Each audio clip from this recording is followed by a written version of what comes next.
এই কে যে ব্যায়াম করতেছিস না? হ্যাঁ, ব্যায়াম করছিলাম। তো বুড়ো বয়সে দাড়ি মোছ পাইয়ে গেছে, তেমন ব্যায়াম করতেছিস কেন? এমন ব্যায়াম করে কি হবে? আরে, তোমার যে মাথার তার ছিঁড়ে গেল, ওটা লাগাইছো? হ্যাঁ, তাহলে বুঝবা কি রে না লাগালে? বুড়ো বয়সে ব্যায়াম করবো না, কোন বয়সে ব্যায়াম করবো?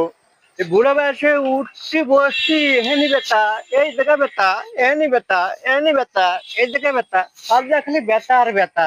তো এখন যদি এ ব্যায়াম না করি তো করবো কোন সময়? যৌবন বয়সে কোনো ব্যথা থাকে?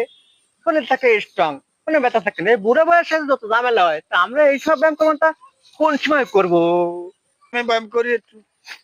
তুমিও করবা? হ্যাঁ, করো, করো, করো।